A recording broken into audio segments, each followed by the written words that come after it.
Alright, hey guys. This will be the first video that I really want to make with real content. This is going to be about humility, specifically about me, humility as it applies to me. I want to start this whole journey here of making videos, at least this chapter of it, talking about humility. I don't think that I know everything. I don't even know if I know a lot. I might know very little. I might know nothing at all. I don't hold any licenses. I don't have diplomas, certificates, etc. So consider this like a disclaimer video for everything to come, though I'll probably end up giving little disclaimers here and there. I wanted to make a full video just dedicated to that idea. I feel like I'm in kind of a weird place with it because for a long time, I've stopped myself from making videos because I felt like, nope, you're not smart enough yet, you're not wise enough yet, you're not this enough, you're not that enough, you have to keep growing. And honestly, that was probably a good decision. I have this theory about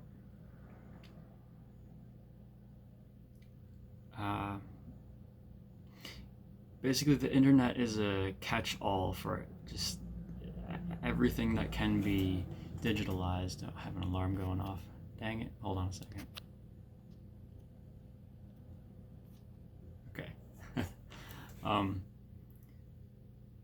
And because of that, it can be very difficult to find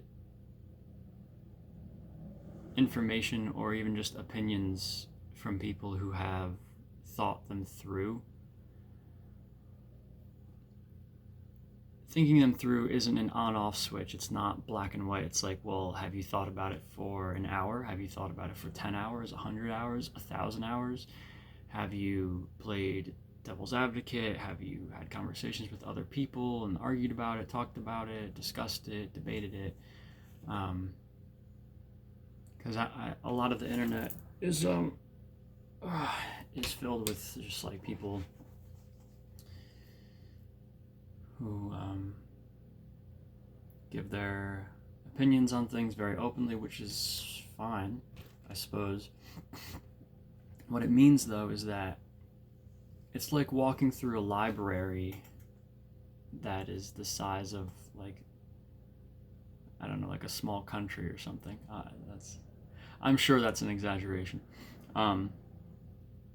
Just pretend you're walking through a really, really big library, and you're like, okay, you're walking through the internet, right? So, and you're like, all right, I want to read about science fiction or so. Well, no, because that's fiction. Let's focus on like non-fiction topics. So let's say I want to read about philosophy. I don't know. Some people would say that's fiction too. Hey. All right, so you want to read about philosophy. First thing you got to do is like, okay, where's the philosophy section on the internet? You try to find the places on the internet that discuss philosophy, be it like YouTube channels, different forums online, whatever. And then you go there, but once you're there, there's just this enormous amount of words that you're presented with. And then you're presented with the problem of like, how do I determine which one of these I should read? Really, it should be which ones of these, like which books should I read? If you only read one, then that's probably not good.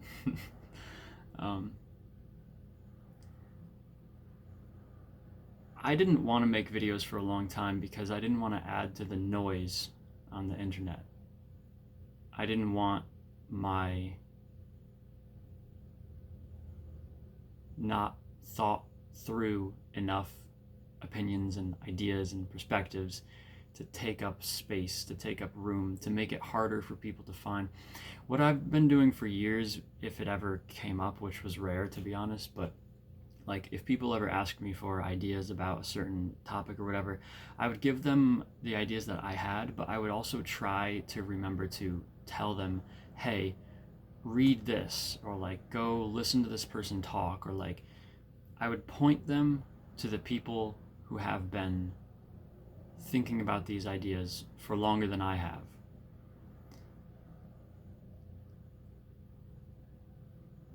And it relates because it's just like, well, I don't want to add noise. I don't want to make the internet an even messier place than it already is. I don't want to make it harder for people to find, I won't say good information or good ideas. Obviously, that's very subjective. I'll just say well thought through. Even if I disagree with an idea, if the idea that's being presented to me has been considered for hundreds or thousands of hours and has been debated and whatnot, I'll take it more seriously at the very least.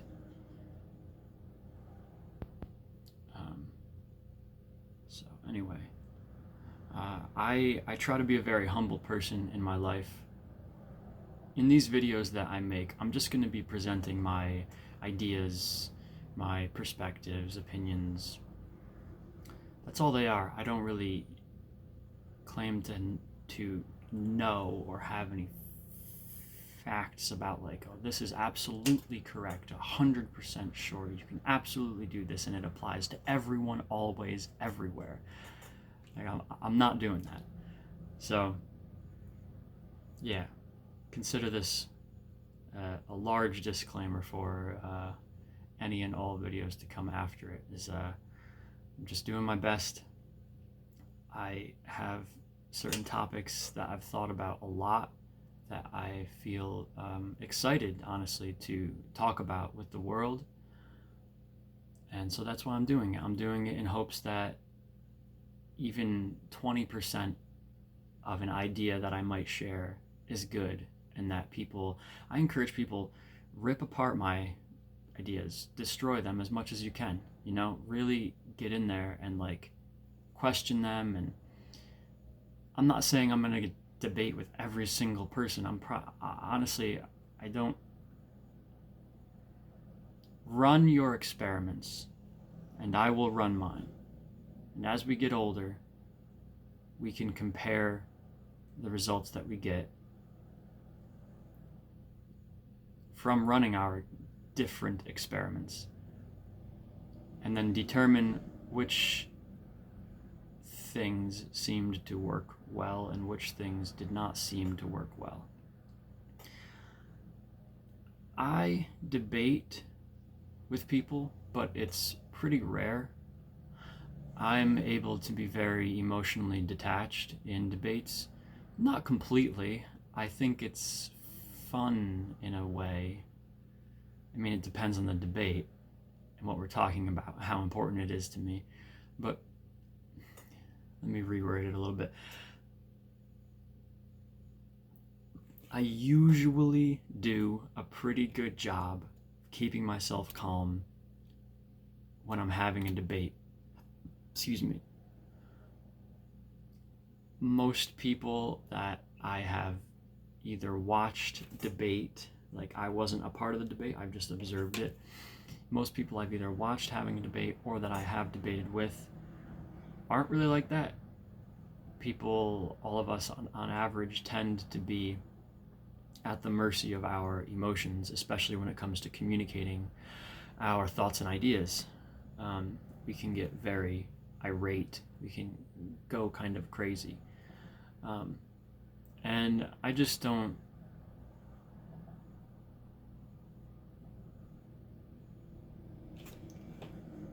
I don't think it's a good use of my time and energy to debate with people who start foaming at the mouth during a debate.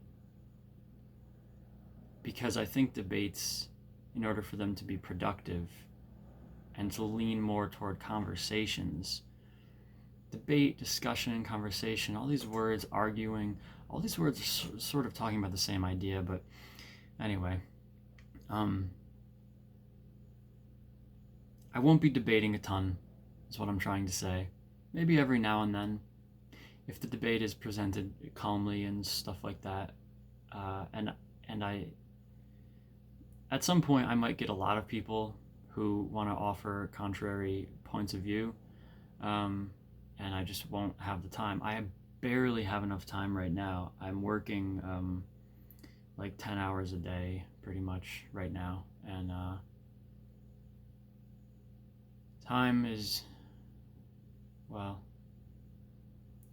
it's not that I don't have a lot of it, it's just that I prioritize it in a way that I don't choose to spend a lot of it on debating. Like I said, I'm more of the inclination or whatever to, like, I'm gonna run my experiments, you run yours, and then later on and throughout life and later on, once we've really gotten a chance to run them long term, then we can really see what the results are, how things turned out, what went well, what didn't, blah blah blah. So I'm not really that into debating. I'll do it every now and then. That's about it. That said, it's not that I'm not debating because I'm not humble. It's really just a time thing. I am very strict. I'm very surgical and precise with my time as much as I can be, in order to achieve the goals that I have in my life. Yeah, so I'm gonna do my best to say some cool stuff in some videos here. Some of it's gonna be wrong. I might make mistakes. I might say things that make myself look like an idiot. Just kind of is what it is. So consider this that video where I say I'm gonna, I always do my best to be humble and will continue to do so. Hopefully I make some cool videos and say some cool stuff that helps some people. Alright, y'all. Peace.